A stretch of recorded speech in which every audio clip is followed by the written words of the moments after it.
Chegou a Acrópole Play, a plataforma de streaming da nova Acrópole. Olá a todos, olá Maurício. Bom, sejam todos bem-vindos. Olá, Mônica. Sejam todos bem-vindos a mais essa Semana da Filosofia de 2021. Nesses momentos que estamos vivendo tão especiais, e temos como tema nessa Semana da Filosofia a unidade em momentos de crise, tão propício para os momentos atuais. Bom, a crise é um termo que é utilizado em muitas áreas, é utilizado em sociologia, em economia, em psicologia, nas relações humanas e também na filosofia. A crise tem um componente muito interessante que normalmente nos assusta muito, porque a crise leva essa carga, de que alguma coisa não anda bem, de que alguma coisa precisa ser consertado e voltar a restabelecer um equilíbrio. Nos momentos de crise, nós nos caracterizamos por muitas mudanças, muitas transformações. Embora muitas vezes nos assuste um pouco, porque normalmente nós não gostamos de viver uma crise, ela tem um componente muito interessante, porque nos leva a buscar soluções, a sair de um contexto em que nós estamos já acomodados, com esquemas já definidos, e a crise nos leva a uma reflexão de que esse momento não está adequado e nos obriga a um sobreesforço para buscar soluções para esses problemas. Filosoficamente, nós podemos entender a crise como um momento muito importante, porque pode ser uma grande oportunidade de crescimento. Na crise, normalmente, todas as coisas começam a se fragmentar, a se esfacelar, a perder a unidade. E nesse momento é tão importante a gente ter uma referência, porque certamente nenhuma crise humana é vivida pela primeira vez. Se a gente busca momentos da história, tanto individual como coletivamente, a gente pode reconhecer que há vários momentos de crise. Então, como a gente pode aprender com isso? E encontrar num outro momento, com outros personagens, como eles viveram e encontraram soluções para os seus momentos de crise. E esse é um dos valores que nós podemos buscar. Encontrar uma referência de um momento, ou uma pessoa, ou uma autoridade que possa nos ensinar como resolver, como passar esses momentos de crise e voltar a encontrar esse equilíbrio que a gente tanto precisa. Então, Mônica, e aí vem justamente a importância do exemplo, né? O exemplo, normalmente, ele é tido como um modelo. A natureza, se a gente for observar, ela se baseia em modelos para tudo. Os chamados arquétipos, atualmente, seriam modelos mentais da vida e que são a causa de tudo que vemos no mundo sensível, nesse mundo objetivo. E tem uma causa mental, podemos assim chamar, que se reflete na manifestação. Assim como precisamos de modelo para construir também uma casa, um projeto, uma planta, os exemplos são modelos de comportamento, são modelos comportamentais. Então, como é que nós podemos nos comportar de uma maneira mais equilibrada, mais serena, mais otimista? Então, um exemplo ele é fundamental nesses momentos, como você colocou, de transformação, de mudança, para que a gente possa ter esse referencial claro, né? Um exemplo é aquilo que caracteriza melhor a natureza do objeto que esse exemplo representa, E se estamos num ambiente filosófico, nós estamos falando, sim, de exemplos de vida, que é a definição por excelência da filosofia, a arte de viver, esse impulso, essa busca pela sabedoria, filosofia como amor à sabedoria. que nos ensina a viver, né? Quais são esses exemplos de vida, né? Esses exemplos de seres humanos, né? Você falou, Maurício, sobre os arquétipos, né? Que são tão importantes como modelos de perfeição. E é curioso porque num momento de crise, como a gente vive, crise de valores, de conceitos, crise de sabedoria, né? Muitas vezes esses arquétipos vão ser substituídos por estereótipos, né? Que ocupam o lugar do arquétipo, mas não têm o mesmo valor, não têm a mesma consistência, né? Porque o estereótipo tem nasce, né, de um contexto social, cultural, e muitas vezes é baseado em preconceitos, em opiniões, em juízos subjetivos, e que muitas vezes vão ocupar o lugar desses arquétipos, desses modelos, desses exemplos reais de vida, né, de comportamento, que levam a um entendimento do que é, em último caso, uma ética humana, baseada em valores realmente humanos. E para a gente pensar nessa questão do exemplo, né, é muito importante falar também do tema da educação, que não deixa de ser o exemplo uma forma básica, fundamental, original, né, de educar as pessoas. Eu diria que através do exemplo é que se realmente pode educar. Para construirmos, para formarmos seres humanos íntegros, valorosos, virtuosos, né, se faz imperioso bons exemplos. Muitas vezes a gente fala que uma circunstância pode corromper a pessoa. Alguns até usam o jargão de que o poder corrompe.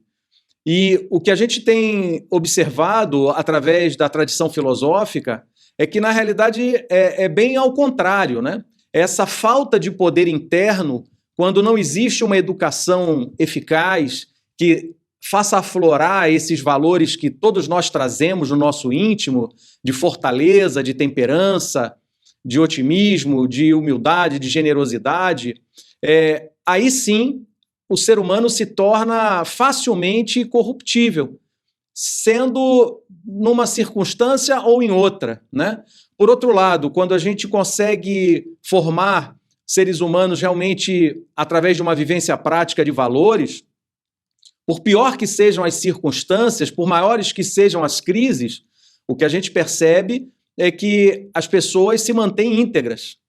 Então, esse poder interno que se manifesta através do exemplo, né, das virtudes, dos valores humanos, é o que nos dá realmente essa condição de superar as crises de uma forma mais justa, mais harmônica. Para transmitir algum ensinamento de valor, esse deve ter o respaldo da vivência, daquele que pretende ensinar, pois, do contrário, falta o que a gente poderia chamar de autoridade moral. Normalmente a gente escuta no refrão popular aquela frase que diz assim: faça o que eu digo, mas não faça o que eu faço. Ou seja, isso seria o total absurdo da falta de valores morais, da falta de autoridade, né? E é justamente o que a gente não quer através de uma educação filosófica. O que a gente busca através de uma educação filosófica é justamente a partir de vivência, onde temos uma maior compreensão, uma compreensão mais profunda do que se quer transmitir. Do contrário, a gente vai ficar apenas com uma abordagem intelectual, uma abordagem um tanto quanto vazia, né?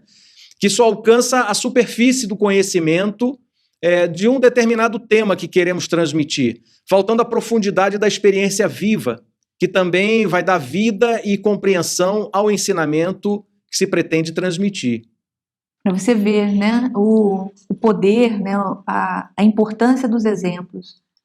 Isso num processo educacional tanto formal, né, nas escolas, né, no sistema educacional formal, como na própria vida. Né? Quando a gente vê, por exemplo, um momento de uma criança, né? A criança vai seguir todo o exemplo que ela enxerga, né? Que ela vê, que ela compartilha em casa, o comportamento dos pais, o comportamento dos irmãos, né? Da família, ou dos amigos, e naturalmente ela reproduz aquilo que ela está vendo, né? Como um exemplo. E nisso, muitas vezes, vão se perpetuando comportamentos, vão se difundindo, né, valores ou antivalores que nem sempre são os mais exemplares para a natureza humana, né, para aquilo que representa, propriamente dito, o ser humano.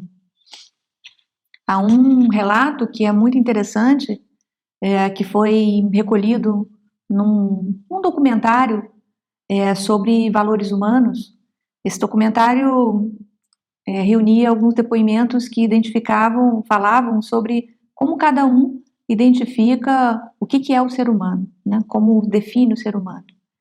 E um desses relatos contava a história de um rapaz que cometeu um crime, né? Era um criminoso, ele tinha cometido um assassinato brutal e estava preso. E ele relatava a sua experiência, que foi bastante interessante. Ele contava que na sua infância, né, na sua família, ele vivia num meio muito, muito bruto, muito rude, e só encontrava violência dentro da própria família, do seu pai e da sua mãe. E ele entendia isso como uma expressão do amor. Então ele considerava que sua compreensão do amor incluía sofrimento, incluía violência. E era assim que ele entendia o amor. E o que o levou a uma condição extrema, né, de desumanidade. Chegou a cometer um crime. E quando ele foi preso, ele matou uma mulher e a sua filha, né, um crime muito brutal.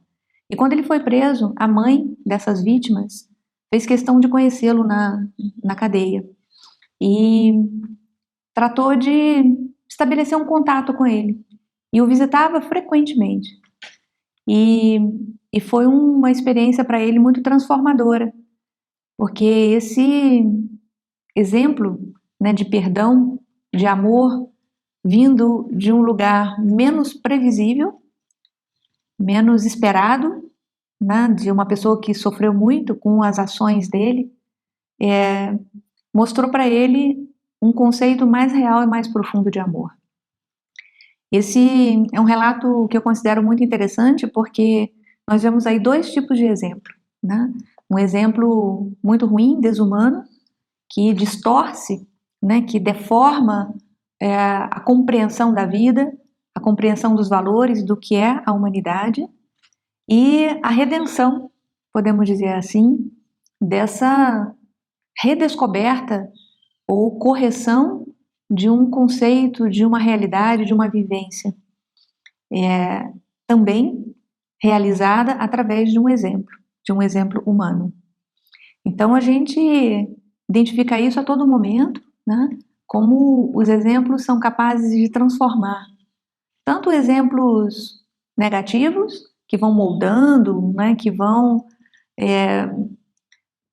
moldando negativamente, né, como se mostrasse uma referência, e a única referência que muitas vezes a pessoa tem, construindo uma visão distorcida da realidade, dos valores e das oportunidades que a vida nos dá.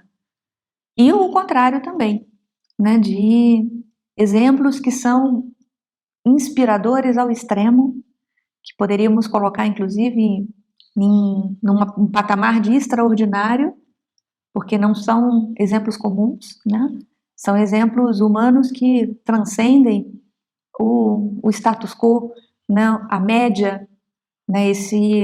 Essa expressão, vamos dizer assim, medíocre, né? do ser humano, mas que nos oferecem, às vezes, intimamente, ou seja, pessoas do nosso convívio, e às vezes personagens históricos que oferecem esses exemplos de inspiração humana que são maravilhosos, né? E que mostram para nós algo que é realmente muito revelador, que muitas vezes é possível ser um ser humano de verdade, né? Não só uma máquina, não só vivendo mecanicamente ou repetindo reações ou comportamentos inconscientes, simplesmente como uma repetição de algo conhecido. É por isso que normalmente a gente costuma dizer que as palavras elas convencem, né? Mas que os exemplos de fato arrastam. E isso tem sentido, né? O exemplo ele tem uma força, traz uma força muito grande com ele, né?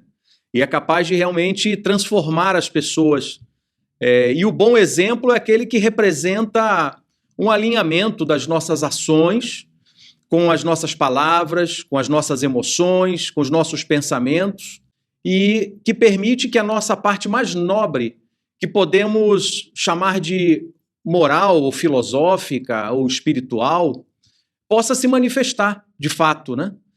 Possamos aí ser um ser humano na íntegra, né? Com toda a sua presença viva, com toda a sua essência manifestada, trazendo então uma espécie de um caráter de eternidade às nossas ações, com aquela pureza própria das origens, de uma ação genuína, né? Proveniente desse nosso aspecto mais elevado. Quando a gente fala, por exemplo, de acrópole, né? Estamos falando justamente desse aspecto mais elevado do ser humano, dessa cidade alta, desse ponto de sabedoria que todos nós temos, mas precisamos alcançar. Vamos precisar de um esforço para chegar até aí. E o exemplo nos é fundamental para isso, para ter essa referência, esse norte no caminho a trilhar. E aí nós vamos encontrar esse exemplo também na vida de grandes heróis, de grandes homens, de grandes sábios ao longo da história, né? Que tem nos deixado todo um legado a partir desse referencial humano. É curioso que a gente vai perceber nas grandes culturas a presença da figura do herói. Não de um herói como hoje normalmente nos é apresentado, né? Os super-heróis com superpoderes, que são poderes meio fantasiosos. Não. É a presença desse herói como um exemplo, como um modelo humano, e que tem todas as debilidades humanas, mas que ele é capaz de superar isso com essa sua força interior, e que é capaz de transformar a adversidade em oportunidade, né? Que é capaz de transformar as circunstâncias, transformando a si próprio e transformando as circunstâncias ao seu redor. E o modelo do herói, ele sempre foi muito presente nas grandes culturas, nas grandes civilizações, como justamente essa referência, esse exemplo do que o ser humano pode vir a ser. E aí podemos pensar nesse herói cotidiano que podemos cultivar e devemos cultivar no dia a dia, buscando nos empenhar para agir de uma forma mais coerente com esses valores, né? No sentido de buscar sempre dar bons exemplos. Esse é um ponto interessante também da gente refletir, né? E nos perguntar por que procurar bons exemplos, né? Qual o valor disso? Porque poderíamos cair nessa armadilha de escolher os exemplos, porque também existem, né? Os exemplos medíocres, né? Ou aqueles que nós podemos classificar como maus exemplos, para justificar o nosso comodismo, né? Para justificar a nossa inércia, a nossa passividade. E aí ficamos aí, de certa forma, tranquilos, porque há tantos assim, todo mundo faz isso, né? É tão comum viver nessa mediocridade, nessa condição talvez subhumana, né? Ou infra-humana. E a gente poderia se perguntar, mas para quê, né? Escolher esses exemplos ou ter esses exemplos que falam tanto de esforço, né? De um trabalho interno. Bom, a filosofia nos instiga a buscar a resposta para uma pergunta permanente, né? Qual é o sentido da vida? A maioria das escolas filosóficas e a maioria dos filósofos, a maneira clássica, eles sempre apresentam algum aporte no sentido de nos ajudar a responder a essa pergunta. Porque, sem dúvida, a vida não é aleatória. os nossos atos, as histórias, circunstâncias, as oportunidades que nós recebemos ou não, né? Muitas vezes as portas fechadas que também nós muitas vezes encontramos, nada disso é aleatório, né? Esses grandes mestres e filósofos nos falam que a vida tem um sentido, né? Tem uma finalidade e que continua sendo um mistério, né, para todos nós, o mistério último, né, do sentido da vida. No entanto, todos esses aportes, esses ensinamentos, nos indicam para um sentido de evolução, né, de encaminhar todo o universo, todos os reinos, inclusive o humano, obviamente, a ser melhor, né, a evoluir, a qualificar a sua natureza humana. E esse exemplo que você deu, né, citando os heróis, é muito significativo para a humanidade em geral. Porque nesses mitos, né, os heróis míticos, nesses mitos, o herói sempre se apresenta com uma natureza muito interessante, porque tem uma origem divina, né, ou seja, em geral, os heróis são filhos de um deus, com uma mortal. Então, essa dupla natureza, né, natureza divina e natureza mortal, o qualifica como um herói, ou seja, aquele que traz, né, na sua origem, como Maurício falou, né, traz na sua origem uma natureza humana, com defeitos, com dúvidas, com medos, mas também traz uma natureza divina. E ele tem que passar por todas as provas, né, na sua vida. Todo herói encontra-se com provas.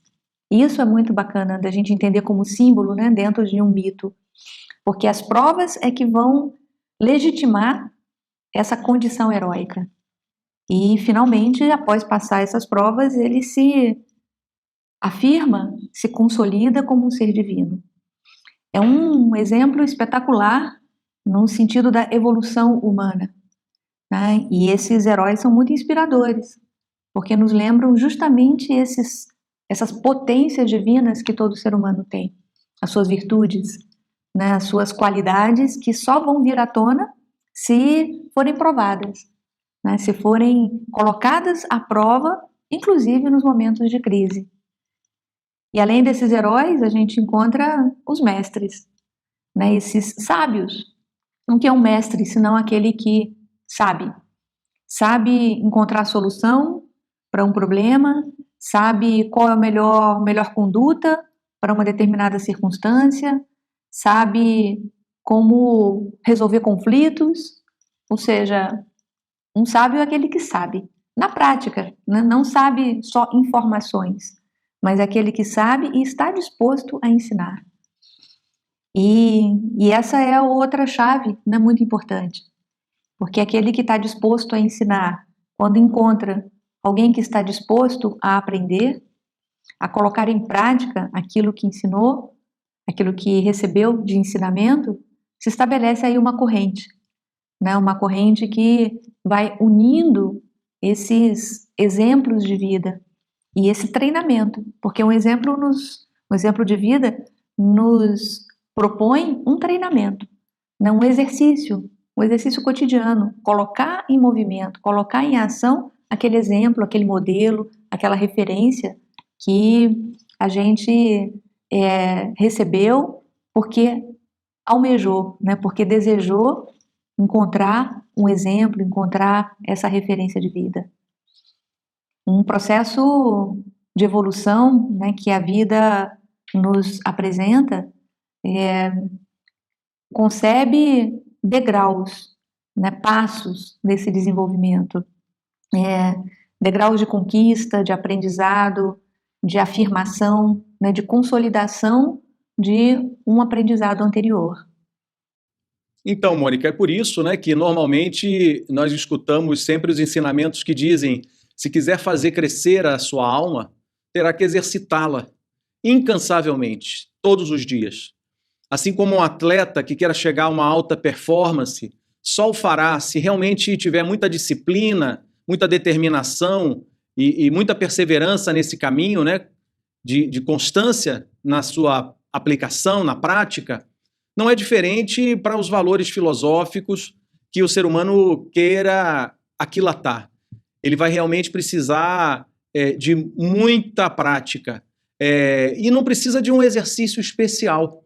Basta uma reta atenção naturalmente orientada para aquilo que ele está buscando desenvolver. Aproveito para lembrar que a Nova Acrópole, como uma escola de filosofia à maneira clássica, ela busca resgatar essa tradição pedagógica do exemplo, que é bastante exigente, sem dúvida, para o instrutor principalmente, porém que torna a transmissão do ensinamento muito mais eficaz. Porque quando a gente ensina com a força do exemplo, o ensinamento tem um outro impacto sobre a alma de quem está ao nosso lado, né? Nossas escolas, nesse sentido, são também laboratórios, onde procuramos dar vida aos ensinamentos através da convivência e dos melhores exemplos de valores de cortesia, de generosidade, de amizade filosófica, de alegria, de responsabilidade, né? Por vezes, elementos que estão tão fora de uso na atualidade. Precisamos ser mais do que belos quadros, mas que possamos auxiliar aos demais com a força do nosso exemplo, para que os demais possam se erguer sobre os seus próprios pés e que possam protagonizar também a sua parte da história. Então, isso é muito importante, né?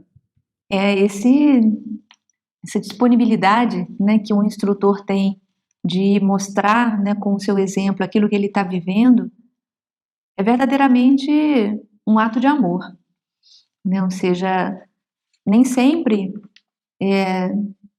aquele que está ensinando já adquiriu totalmente o seu ensinamento, né? Nem sempre já assimilou tudo, né, integralmente na sua vida aquilo que ele está ensinando. No entanto, por amor à transmissão, por amor a essa corrente, né, de ensinamento, muitas vezes isso é o motivo, é a inspiração para essa transformação interior. Se transformar interiormente por amor àquele que está na sua frente, que está sedento, de certa forma, de um exemplo de vida. E que é capaz de transformar tantas coisas. E também é curioso, né, porque nós falamos de escolher exemplos, né, de ter exemplos, de poder discernir quais são os bons exemplos para adotarmos, né, como inspiração. Mas há uma outra face, né, desse tema do exemplo, que é também ser exemplo, que é também esse de assumir a nossa responsabilidade, o nosso compromisso de representar uma inspiração ou um exemplo para os demais. Num momento de crise ou nos momentos de desconcerto, né, que a gente vive, não podemos nos furtar de destacar tantos problemas que a gente vive, né, no nosso mundo. Problemas de todos os tipos. Problemas econômicos, problemas de convivência humana, de relacionamentos, problemas políticos, problemas de valores,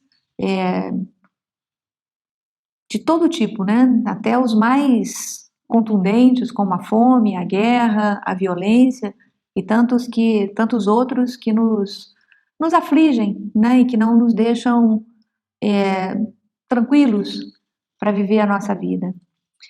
E com tantos problemas, muitas vezes a gente se resigna, vamos dizer assim, ou se acomoda a apenas reclamar, né? A apenas maldizer o momento em que a gente está vivendo, a reclamar todas essas coisas que são tão difíceis e que ninguém conserta. Não há um Salvador que venha e conserte todas essas coisas erradas ou que nos incomodam.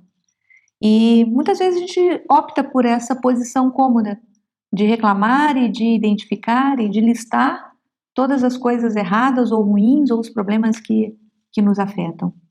Mas será que não podemos fazer nada? Será que não há nenhuma ação que cada um de nós possa fazer nessa transformação? Eu penso que sim. Eu penso que cada ação goza de uma certa autonomia, talvez não completa, né? Talvez a gente individualmente não possa resolver todos os problemas do mundo nesse momento, ou pelo menos imediatamente, mas toda a ação nossa tem um certo poder, tem uma certa autonomia. Como falavam os estoicos, né? Há coisas que dependem de nós e há coisas que não dependem de nós. As coisas que não dependem de nós já está aí, né? Não dependem de nós.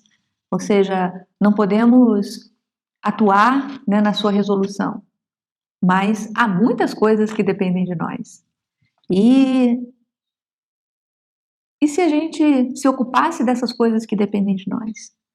Da nossa própria vida, da nossa própria transformação, da nossa própria colocação em ação desses poderes latentes, no desenvolvimento dessas potências humanas que todo ser humano tem.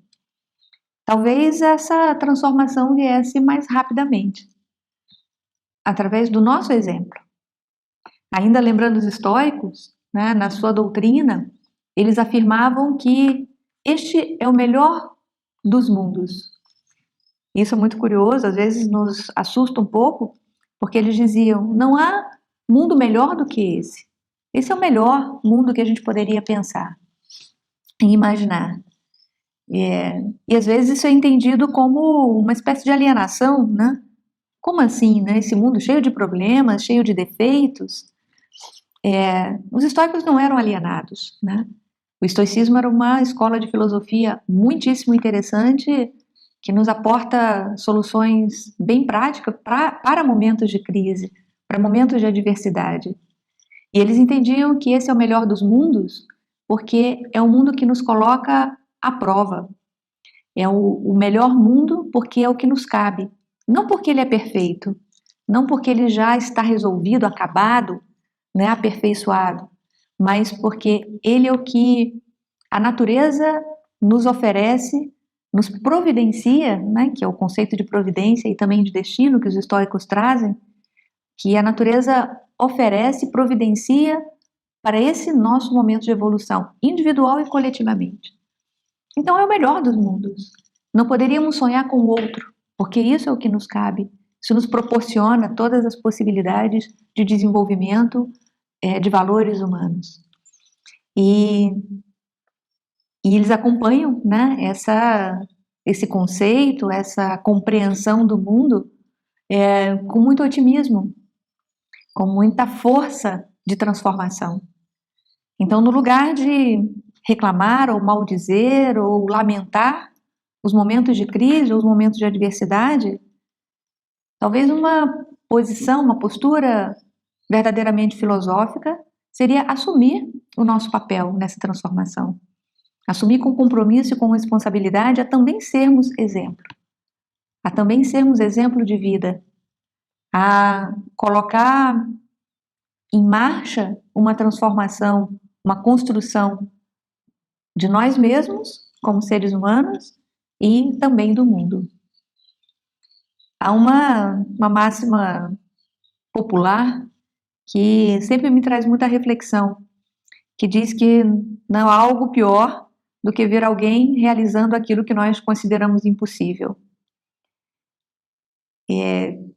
Não é nada pior porque nos constrange, né? Porque nós mesmos nos colocamos em momentos, uma postura de limitação, considerando que determinados atos, determinadas façanhas, determinadas realizações são impossíveis, porque nós não estamos dispostos a fazer o esforço necessário, a realizar o trabalho necessário para chegar nesse momento de estarmos aptos para fazer essa façanha, para realizar esse sonho, para realizar o nosso destino.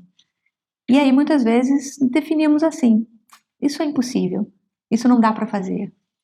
Mas ver alguém que realiza isso que nós consideramos impossível,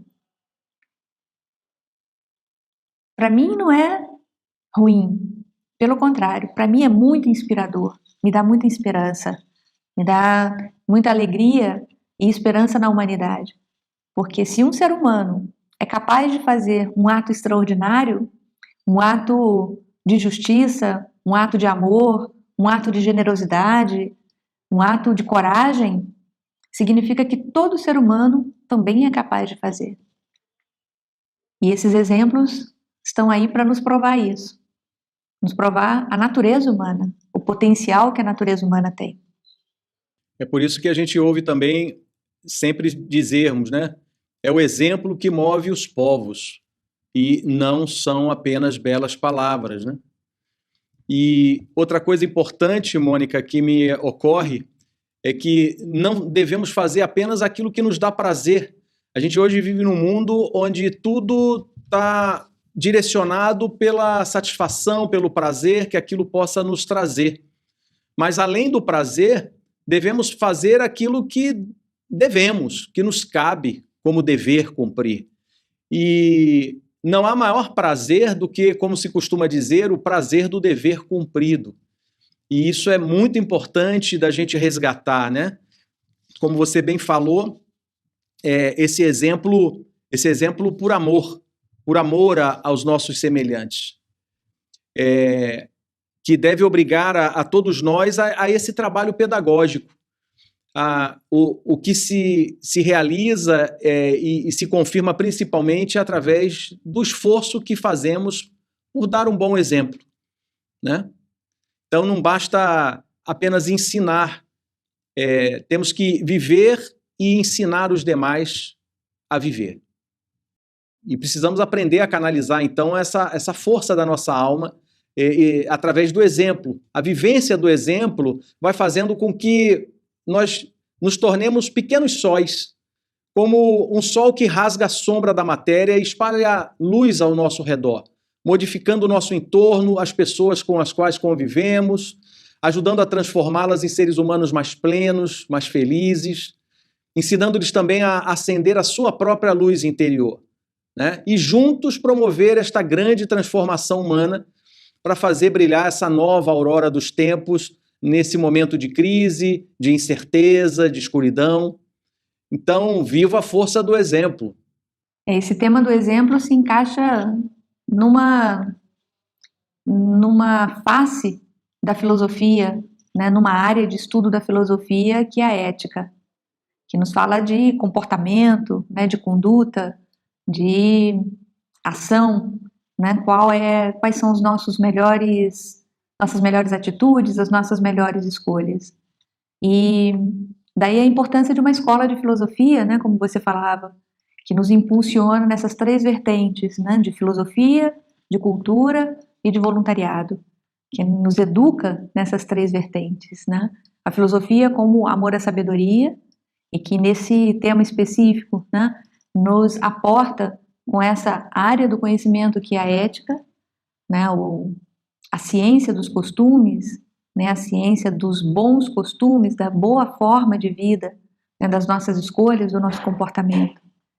E também algo que é fundamental, né, que é o aporte da cultura, onde podemos encontrar o valor dos valores humanos, né, esses elementos que constituem a cultura humana, o cultivo, né, desses valores humanos, as suas virtudes. E o voluntariado, que é a oportunidade de colocar em prática a nossa vontade, os nossos poderes latentes, a transformação do mundo. Uma escola de filosofia que forma, que educa e que constitui um legado, né, histórico e humano ao mesmo tempo, individual e coletivo. Porque nesse âmbito, todos nós estamos aprendendo, todos nós estamos buscando a sabedoria como filósofos, somos amantes da sabedoria, ainda não sábios, mas podemos escolher esses amigos, né? Podemos escolher esses bons amigos, esses bons exemplos, que são os mestres e os sábios. Que possamos aprender a extrair do nosso íntimo essa força, né? E poder transmitir ao nosso redor a quem nos cerca, as circunstâncias, as pessoas, De alguma maneira, novos tempos já se anunciam. Um tempo construído com a força inteligente, amorosa e voluntariosa do exemplo. Queria aproveitar agora que nós já estamos caminhando para o fechamento, Mônica, e convidar os nossos ouvintes, né, que se juntem a nós nesse movimento de esforço, sim, de superação, mas com muita alegria, com muita felicidade, porque temos certeza que estamos contribuindo para construir um mundo novo e melhor, que tanto ansiamos. E que juntos somos mais fortes e mais luminosos. A força da união pode vencer qualquer adversidade, qualquer tormenta. O momento nos pede precisamente união. A unidade nos momentos de crise. Vamos aproveitar, então, que estamos num momento de crise e reconstruir essa unidade. Reconquistar essa unidade, baseada, apoiada em valores verdadeiramente humanos.